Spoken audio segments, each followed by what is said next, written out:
Muy buenas noches, excelentísimos doctores Keila y José de la Rosa. Señores miembros del jurado de esta prestigiosa universidad, Feglomi University.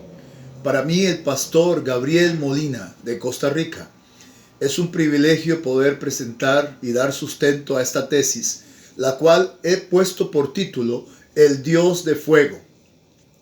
Estaré hablando algunos puntos importantes, como por ejemplo, número 1, poniendo algunos ejemplos acerca de cómo Dios se ha revelado por el fuego. En segundo lugar, estaré mostrando o demostrando el por qué Dios le agrada revelarse por el fuego quizás. Porque entre todas las formas que Él se ha manifestado, pareciera que a Él le gusta revelarse por el fuego. En tercer lugar, estaré tocando acerca de la iglesia naciente en el libro de los Hechos de los Apóstoles, en el día de Pentecostés específicamente, cuando sabemos que fue una explosión de avivamiento y la iglesia nace en el fuego de Dios. En cuarto lugar, haré una comparación entre la iglesia moderna, la iglesia actual, contemporánea, y la iglesia del libro del Nuevo Testamento. Y por último, estaré cerrando con 5 principios basados en la experiencia de Elías, cuando reúne a los profetas de Baal y Dios le contesta por medio del fuego. Empecemos entonces. Permítame introducirme diciéndole que el Dios que nosotros tenemos es un Dios que se ha revelado de muchas maneras. Es un Dios multifacético. La palabra me enseña que Él se ha manifestado por medio de ángeles, por medio de visiones, de sueños, por medio de tempestades, de terremotos. También se le revela a Elías saliendo de la cueva a través del silbo apacible. Es decir, Dios tiene muchas formas de manifestarse al hombre. Hoy, últimamente, se nos ha revelado por medio del Hijo, por medio del Señor Jesús, a quien todos los hombres, creyendo y poniendo su fe en Él, podemos llegar a ser salvos. La palabra de Dios enseña, por ejemplo, a manera del libro, en el libro de Éxodo, capítulo 3 y versículo 2. Es un ejemplo de Moisés, el cual estaba caminando por el desierto y de repente mira una zarza que está ardiendo, pero la zarza, sabemos, no se consumía porque no era un fuego natural el que Moisés estaba observando en aquel momento. Y eso le atrae, eso le llama la atención. Déjenme decirles con todo respeto que Moisés estaba acostumbrado a ver este evento y esos fuegos era debido a las altas temperaturas que se dan en el desierto. Pero este fuego era diferente. Este fuego venía de lo alto. Este fuego era el fuego de la gloria de Dios, de la Shekinah de Dios. Y entonces Moisés se acerca. Sabemos que Dios le dice a Moisés: quita el calzado de tus pies, porque el lugar en que estás, tierra santa es. Entonces Moisés es desafiado, comisionado y enviado a la tierra de Egipto nuevamente para la asignación que Dios le encarga en ese momento de liberar al pueblo de Israel. Otro ejemplo en que Dios se revela por el fuego, muy lindo, es el ejemplo de Eliseo y Elías.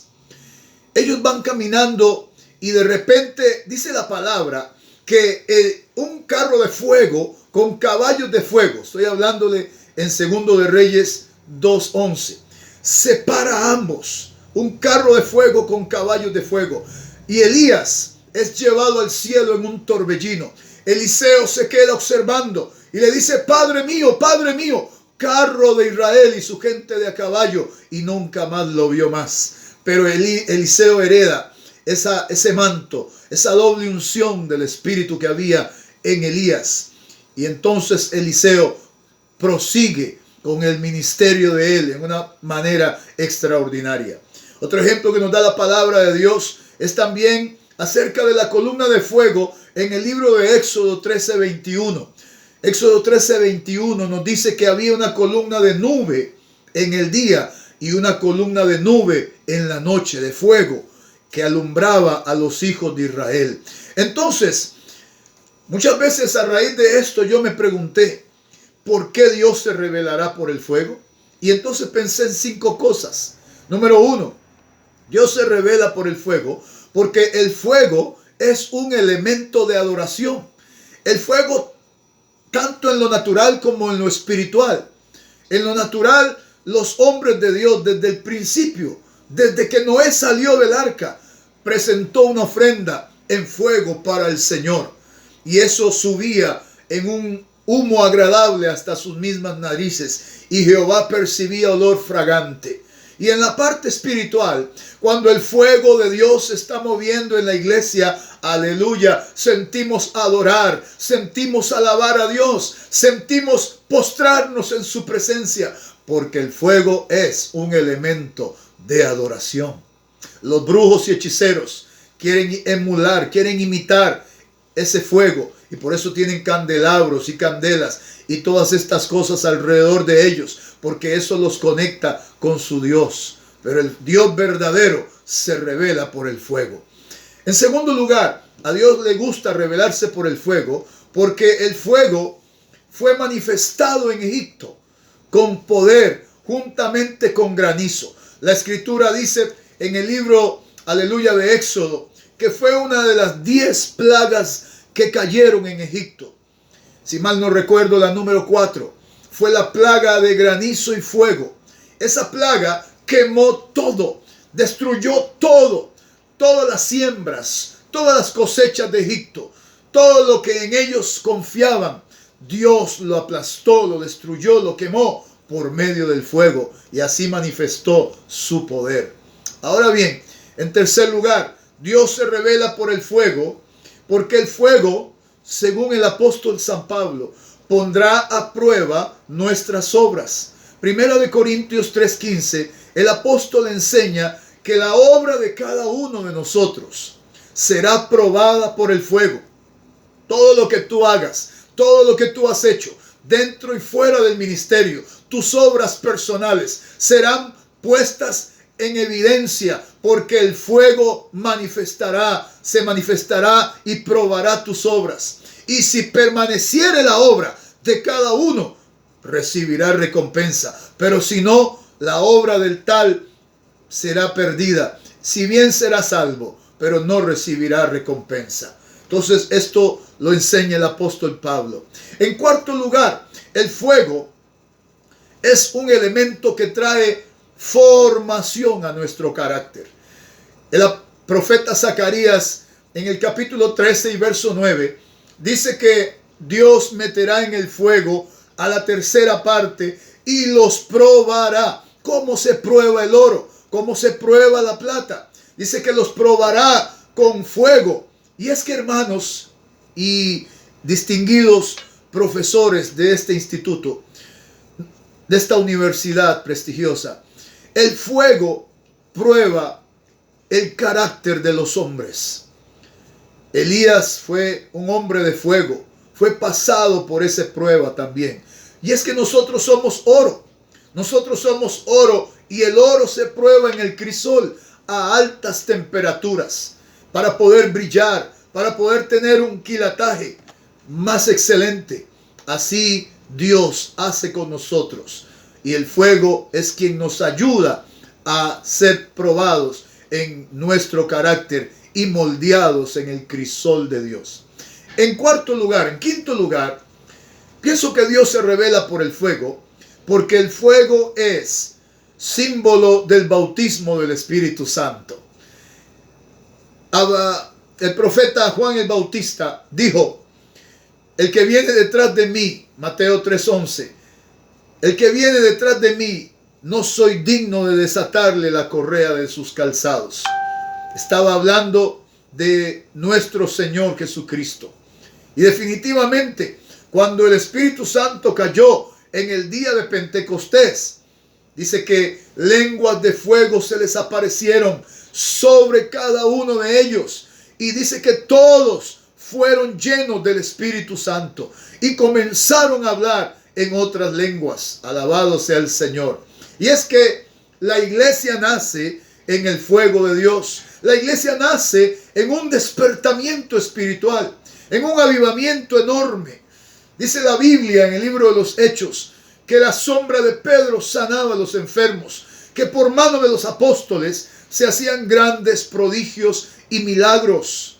Dice que Felipe descendió a Samaria y hubo avivamiento, hubo una campaña poderosísima. Dorcas fue resucitada. Ellos vieron manifestación angelical.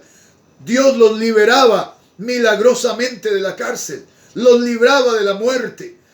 El libro de los Hechos revela una iglesia naciente llena del poder y del fuego de Dios. Y eso es lo que necesitamos nosotros hoy.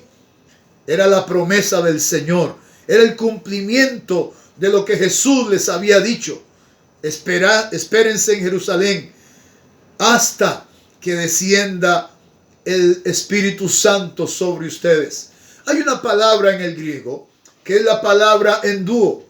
La palabra enduo significa ser impregnado de tinta.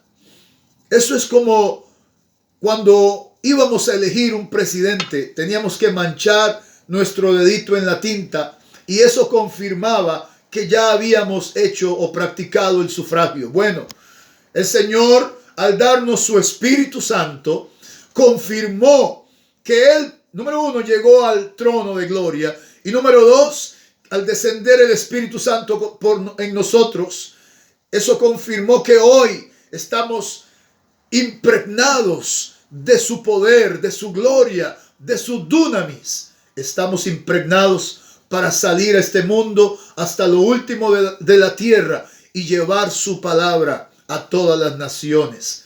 Necesitamos, hermanos, entender que la iglesia nace en un despertamiento, en un avivamiento poderosísimo de la palabra de Dios, de milagros, de sanidades, de liberación demoníaca. Pero, ¿qué es lo que está pasando con la iglesia de hoy? Con la iglesia moderna. ¿Qué es lo que está pasando hoy? La iglesia de hoy está afanada. La iglesia ha perdido el rumbo. Los pastores, los ministerios se han enfocado en otras cosas. Ya la prioridad no es oír la voz de Dios, buscar a Dios, orar, buscar su rostro, mantener ese fuego encendido, como se hacía en el pasado cuando los sacerdotes buscaban la leña, de lo cual hablaré en unos instantes. No estamos buscando a Dios como debe ser. Hoy hay competencia entre un ministerio y otro. Hoy todos queremos tener la iglesia más grande. ¿Qué es lo que está pasando con nosotros? Tenemos que volver a ese punto en donde, si somos la iglesia del libro de los Hechos, deberíamos estar practicando lo que ellos practicaron y manifestando lo que ellos manifestaron. Pongo este siguiente ejemplo. Si usted necesita un trabajo en la copiadora, usted pone el original y da start y de pronto sale al otro lado la copia idéntica, ya sea en full color o en blanco y negro, pero es idéntica. Ambas se parecen las dos. Bueno, ¿no deberíamos ser esa iglesia que se manifestó en el libro de los Hechos? ¿No somos la iglesia del libro de los Hechos? Hoy, en este último siglo XXI, necesitamos volver a encontrarnos con el Dios de fuego para poder llegar a ser ese tipo de iglesia que Dios ha anhelado siempre que seamos. Grandes hombres como Martín Lutero, como Juan Knox, Jonathan Edwards, Charles Finney, Carlos Spurgeon, muchos hombres como Evans Roberts, William Seymour, fueron usados para promover grandes avivamientos en sus épocas. Hoy es nuestro tiempo. Nosotros tenemos que avivar el fuego de Dios en nuestras vidas y buscar su rostro para que esto sea una realidad. Yo quiero terminar o ir terminando para hablarte de 5 principios que el profeta Elías nos enseña en su vida personal. En una ocasión, cuando en segundo o primero de Reyes, más bien, primero de Reyes, el profeta desafía a los 450 profetas de Baal. Elías no estaba solo. Elías estaba con el Dios Todopoderoso de su parte. Habían 7,000 que no habían doblado su rodilla. Y Elías los llama al monte Carmelo. Carmelo significa victoria sobre el enemigo. Y entonces los desafía. Y Elías pide 5 cosas que son las que te quiero compartir para terminar esta tesis. Número 1, Elías pide 2 bueyes. El versículo número 23 nos habla de eso. Un buey para los Baales, un buey para Elías. Y es que en la Biblia los bueyes son figura de los siervos del Señor. Es el apóstol Pablo quien dice: no pondrás bozal al buey que trilla. El apóstol está hablando de la dignidad del ministerio en cuanto a lo económico. También Jesús nos habla acerca de los bueyes cuando él dice: no llevad mi yugo sobre vosotros y sed mansos y humildes como yo. Esa figura del yugo representa a los bueyes. Los bueyes en mi país, por ejemplo, Costa Rica. Yo hablé con una persona que trabaja en esto y le pregunté: mire señor, ¿cómo hace usted para dominar un buey joven? Entonces él me explicó lo siguiente. Me dice: yo tomo al buey más experimentado, al buey más maduro, al que conoce el camino, al que sabe por dónde ir, y lo enyugo con un buey joven. Este buey joven, cuando siente el yugo, quiere brincar, quiere salirse, quiere irse por otro rumbo, pero el buey mayor lo va llevando, el buey experimentado lo va enseñando por dónde él debe de andar. Y es entonces que el buey joven aprende por dónde debe caminar. Pues el buey mayor es Jesús. El buey mayor es el Espíritu Santo, quien quiere enseñarnos a nosotros a caminar por el buen camino que debemos de andar. 2 bueyes. Ahora, ¿qué había que hacer con estos bueyes? Elías dice: hay que partir el buey. Aquí está la enseñanza. La enseñanza significa, el partir el buey representa, es una figura de la vida quebrantada delante del Señor. El primer principio para que el fuego descienda es tener una vida quebrantada en la presencia del Señor. ¿Por qué? Porque hoy nos falta quebrantamiento. Hoy nos falta humillarnos delante del Señor. Ana se humilló, se quebrantó en la presencia de Dios. Y Elí la tuvo por ebria. Pero Ana estaba orando por Samuel. Y es que el quebrantamiento nos lleva a conquistar en el reino de Dios. Y Ana conquistó lo que ella deseaba.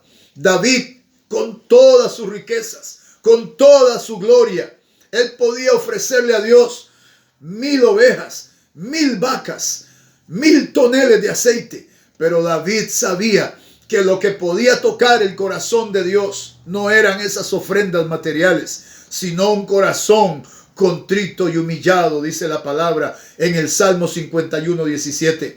Por eso él dice: cercano está Jehová a los quebrantados de corazón y salva a los contritos de espíritu. Alabado sea el Señor. Yo quiero en esta tarde motivarle a usted para que tenga una vida humillada y quebrantada delante del Señor. El segundo principio que yo expongo en esta tesis es el principio que está en el verso 23 también, en la parte B, donde dice: y no pongan leña, ¿ok? La leña seca. Leña, esa palabra leña, que bien puede ser de sándalo o de enebro, las cuales son leñas de árboles con mucha durabilidad de combustión. Era la leña o el tipo de leña que iban a buscar los sacerdotes y también los profetas. Recordemos que en Levítico capítulo 6, versículos 12 y 13, las escrituras nos enseñan que los sacerdotes debían de poner leña debajo del altar del sacrificio. Y eso significa que la tenían que ir a buscar. Ellos la almacenaban. Era una leña sacerdotal. Y cuando el altar de fuego se estaba apagando, ellos metían leña para encender ese fuego y que estuviera ardiendo en óptimas condiciones. Ahora bien, esa leña tiene la figura también de algo muy importante, que es la sensibilidad. La sensibilidad es el segundo principio que yo creo que la iglesia debe recuperar. La iglesia ha perdido la sensibilidad. Ya no percibimos a Dios. Ya no tenemos discernimiento cuando Dios está moviendo, cuando Dios nos habla, cuando Dios quiere mostrarnos algo, porque nos hemos vuelto insensibles a la voz de Dios. Nos hemos endurecido delante del Señor. Qué peligroso es que un matrimonio pierda la sensibilidad. ¿Por qué? Porque al principio de un matrimonio todo es amor, todo es alegría, todo es elogios, pero después de varios años los matrimonios empiezan a perder la sensibilidad y eso es peligroso. Tenemos que ser como el termostato de un equipo de refrigeración. Permítame le explico. De profesión soy técnico en refrigeración y aire acondicionado. Y cuando yo estudiaba esta carrera en mi país, Costa Rica, aprendí que el termostato es el aparatito que regula la temperatura del medio ambiente y hace que el equipo funcione más o se apague instantáneamente cuando ya todo está refrigerado, óptimas condiciones. Entonces, con el termostato bueno, el equipo funciona bien. Digamos que el termostato espiritual de la iglesia está mal porque no detecta lo que está pasando en el mundo espiritual. No detecta. Tenemos que ser como los hijos de Isaacar, que eran buenos para percibir las cosas del tiempo, para hablarle a Israel lo que debían de hacer. Nosotros tenemos que tener el termostato en óptimas condiciones. Quiero en tercer lugar hablarles del tercer principio que Elías nos regala en este pasaje tan hermoso. En el versículo 24, Elías nos habla de la palabra invocar. El verso comienza diciendo invocad luego vosotros a vuestros dioses y yo invocaré, dice Elías, a mi Dios. No hay que ser muy teólogo para entender que la palabra invocar tiene que ver con oración, tiene que ver con clamor, pero un clamor profundo que sale del espíritu del hombre. Así como cuando Habacuc clama en el capítulo 3 y verso 2, cuando dice, oh Jehová, aviva tu obra en medio de los tiempos, hazla conocer. ¿Sabe una cosa, excelentísimos doctores y personas que miran esta tesis? Necesitamos volver a la oración. La iglesia necesita empezar a caminar de nuevo en oración. Hemos perdido la oración. Somos buenos para cantar, para hacer shows, para luces, para esto, para lo otro, actividades de todo tipo. Pero los cultos más flojos, más fríos, con menos concurrencia, son los cultos de oración. Yo quiero desafiarte para que vuelvas a la oración. Hay recompensa en el secreto de Dios. Estando en Colombia, un amigo me mostraba todas las cosas que Dios le estaba dando en su iglesia, un ministerio muy grande. Me reservo el nombre por respeto. Y él me enseñaba y muy lindo todo. Y me dice, Pastor Gabriel, no siempre fue así. Y yo le dije, ¿por qué razón? Y él me dice, una vez yo estaba muy desanimado y me fui al parque de mi ciudad a caminar. Y cuando estaba caminando yo pensaba en renunciar, pensaba en irme a otro país, volver a empezar. Muchas cosas pasaron por mi mente, decía él. Cuando de repente un niño se acerca y le dice, Señor, ¿me permite lustrarle sus zapatos? Yo le dije, está bien. Y él comenzó a hacer su trabajo mientras yo pensaba. Después de un tiempo, de un lapso de tiempo, yo miré, dice el pastor, que el niño estaba de rodillas literalmente haciendo su trabajito. Entonces él le tocó la cabeza y le dijo, niño, ¿por qué estás haciendo ese trabajo? Siéntate en tu banco Y el niño lo vuelve a ver y le dice, Señor, déjeme trabajar así. Y yo le pregunté, dice mi amigo, ¿por qué trabajas así? Y él me respondió viéndome a los ojos, porque de rodillas es mejor. ¡Wow! Eso fue una palabra que traspasó el corazón de mi amigo. Y dice que él se fue a la iglesia, pasó esa noche orando, metió al pueblo a orar, metió a los líderes a orar, empezaron a ayunar, a buscar a Dios. La oración cambia las cosas definitivamente. Y esta iglesia hoy por hoy es una de las más grandes de Colombia. Qué importante es la oración. Bendito sea el nombre del Señor.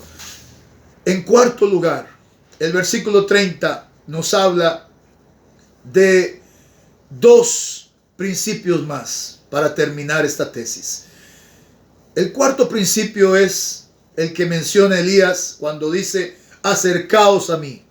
Esa palabra, acercaos a mí, es una palabra que significa que el pueblo tenía que acercarse más a él, honrar más el ministerio de Elías. ¿Sabe una cosa que hemos aprendido en nuestro ministerio? Pues soy pastor por la gracia de Dios hace 33 años. Empecé de 20 años. Hoy tengo 53 años. Y Dios me ha enseñado que las personas más bendecidas, más usadas por el Señor, los que han heredado el manto, dones, talentos, son en nuestro ministerio aquellas personas que han caminado hombro a hombro conmigo y con mi esposa. La iglesia tiene que aprender a honrar. La iglesia tiene que aprender a reconocer al apóstol, al profeta, al evangelista, al maestro, al pastor. No familiarizarse con ellos. Jesús llegó a Nazaret y no fue honrado. ¿Por qué? Porque ellos no veían a Jesús como el Mesías, sino como un muchacho más del pueblo de Nazaret. Y Mateo 13:58 dice, y no hizo allí muchos milagros por causa de la incredulidad de ellos. Acercaos a mí, levántale las manos a tu pastor, levántale las manos a la iglesia donde te congregas. Yo te animo para que tú pongas en práctica este hermoso principio de honrar a los siervos del Señor. En quinto lugar, para terminar esta tesis, Elías nos enseña que el altar, en el verso 30, en la parte B, estaba derribado, estaba desordenado, estaba tumbado todo, las piedras, los baales con sus brincos, saltos, se sajaban. Dice que ellos derribaron todo el altar. Pareciera un culto moderno de los de hoy en día. Pero Elías se toma la molestia, o más bien el cariño, el detalle de tomar las piedras y ponerlas en su lugar. Una a una las fue acomodando. Y cuando ya tenía el altar terminado, Elías ora a Dios. Elías clama al Señor. Pero este altar arreglado es figura también de nuestro corazón.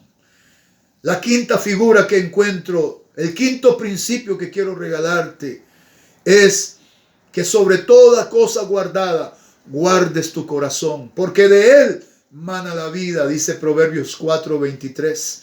Sabemos que el corazón nuestro tiene que estar limpio, libre de orgullo, libre de vanidad, libre de rencores, libre de odio. Nuestro corazón no puede estar contaminado porque es el templo de Dios y tenemos que tener un corazón restaurado.